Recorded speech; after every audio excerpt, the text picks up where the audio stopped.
Hello my Wolfpack and welcome to a brand new video. So today we are going to be talking about Crash Bandicoot 4, It's About Time. Now, I will admit, I haven't really played Crash before. I've played the first one and maybe the second one a couple of times, maybe for a couple of hours, but I haven't fully completed them. I've played some of the later games.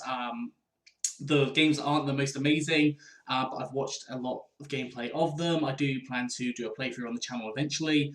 And if you didn't know, obviously, back about 2 years ago, I was covering the Spyro release information as well. So, before we get started, please can you leave a like down below and also subscribe. We are super close to 600 subscribers. It would mean the absolute world to me if we did hit 600 before the end of the month, before the end of June. Now, as I said, I covered a lot of the Spyro stuff, and obviously Toys for Bob are now doing Spyro 4, not Spyro 4, Crash 4, and they were the ones that did Spyro, the Reignited trilogy, and despite having some controversy during that time, I think the game still came out fabulous, so I have really high expectations for Crash. Now, as I said, I haven't really played Crash too much before, so I won't necessarily know all of the references, but we're going to have a look at this. We're going to see what my first impressions are, I suppose, because I quickly watched it through, but I haven't watched it properly, so here we go.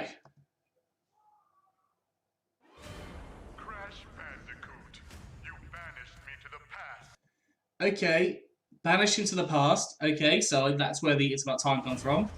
But all it did was give me more time to Lots of platforming by the looks of it, which is good.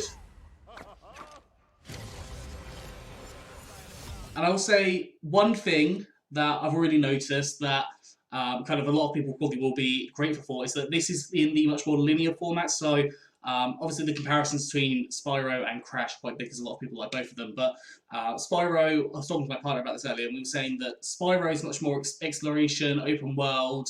You can go out, you can have a look everywhere, collect different things. Whereas Crash is a little bit more action-packed, and you're in a very linear situation, and you're having to go through that level without that kind of necessarily explorative analysis that you can do with Spyro. So it does look like that's remained, because there were some games, I know I played Clash of Titan, I think it was called, and that game obviously is very open world, much more exploration, whereas this looks like it's maintaining that original Crash linearity. Also loving the song. Totally new game, so this is completely brand new. Okay, we can surf. We're going to have access to some vehicles, that's really cool. And about new powers. Now, this is really exciting. From what I played in the original Crash, there was a couple of power-ups, but these look completely different. These are masks that see to be if you can collect them, and they give you certain power-ups. So it looks really, really exciting. So this first one, so we'll go back over that. So this first one looks like it gives you the ability to control where you walk on. So I assume like you can walk on the ceiling in this one. I assume there'll be kind of surfaces that you'll be able to walk on and possibly jump and go onto a different surface as a different orientation, which is really cool. We've got another mask. Now this one, it looks like we have a time control ability, obviously linking in with that It's About Time. So it looks like it's very short time control ability, similar to Spyro, the Eternal Night, I think it was, when you have the dragon ability thing where you could slow down time for a short period of time. That seems what's happening here. So that can be really handy in a lot of different scenarios. Lots of new worlds. Oh, these look crisp. We're just going to watch these again. So we're going to pause on each one. Obviously some kind of Metro world. That looks super amazing. Some kind of sort of Chinese themes there. I love that dragon looks absolutely gorgeous. I'm hoping that they're integrating those into the level somehow. And it looks like there's some kind of, it kind of looks underwater world, but at the same time I don't think it is. So I'm not sure. Maybe there's going to be some swimming levels, judging by that. Dinosaurs, okay. So I wonder if we are going to be going to different time periods, because we have got a level with dinosaurs here. Is that a new ability as well, I assume? So, if we just keep on watching this... Oh, hold on, you're playing as Nitro. Okay, interesting. You can also play as Coco, which is really cool. So you can play as multiple different characters. I don't know whether this is going to be on specific levels or whatnot, and I assume they're each going to have their own abilities and traits. Kind of like I'm trying to think of games that would represent, like Sonic Heroes, when you had like the 3 different, I guess, creatures that or characters that would have different abilities. It looked like you can choose different characters that have slightly different abilities. That's really cool. That sounds potentially, if you can choose the character, that could be game breaking in some aspects. But if you're forced to do certain missions with certain characters, again, that's just really cool. I love the idea of having multiple different characters and not just playing as the same character the entire way through. I think it's really fun to be able to play as different characters. So these look like potentially some older enemies that are coming back. Obviously, I don't know much about this, but yeah, we've got the abilities here. Obviously, climbing. What did I just say? Yeah. Wow. Wow. Now this. Hold on. This big boy. Who is this? That is really interesting. Who the heck is that? It's about Wumping time. I love that. And what the heck is this? I feel like, is this going to be the main boss?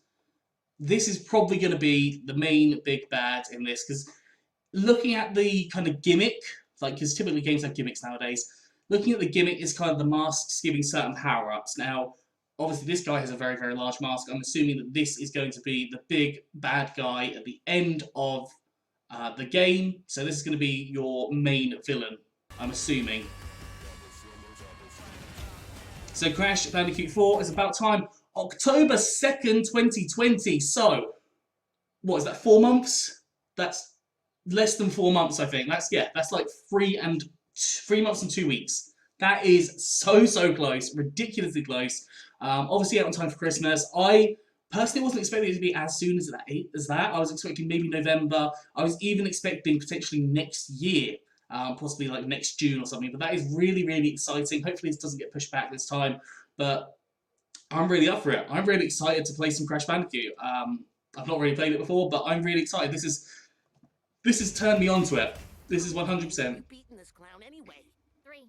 Really? Only 3? Funny. Seemed like more. So yeah, this is just really exciting. I'm super excited. Looks like it's PS4 exclusive. At this time, because it just says PS4 here. Whether that will be put onto different platforms initially or what, I'm not sure at this time. But or if that's just PlayStation 4 exclusive for these skins. But I don't know. Possibly Xbox 360. In fact, I think I actually saw it for multiple different platforms, so I wouldn't be surprised.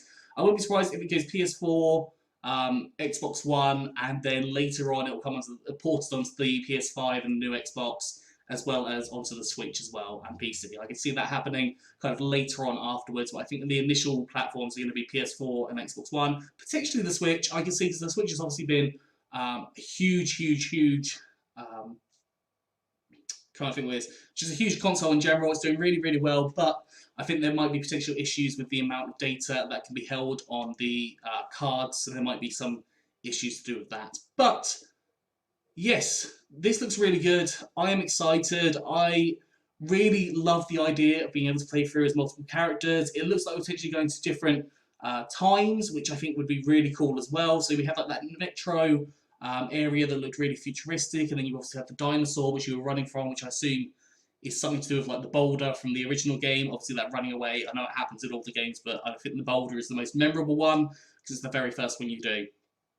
But yeah, I'm really excited about this. I know I will plan to do Crash 1, 2 and 3 on the channel at some point as playthroughs, and yeah, so I'm really excited to have this fly. I'm really excited to have the return of Crash and hopefully some ideas with Spyro coming very soon. In fact, I have got an idea with a video about Spyro stemming from this video and how it looks probable that we will see a new Spyro game coming relatively soon. And I'll talk about that in a separate video, probably in a couple of days' time. But thank you for watching this. If you have enjoyed this, like, subscribe, and comment. As I said, we're so close to 600 subs, so I would appreciate that subscription so much.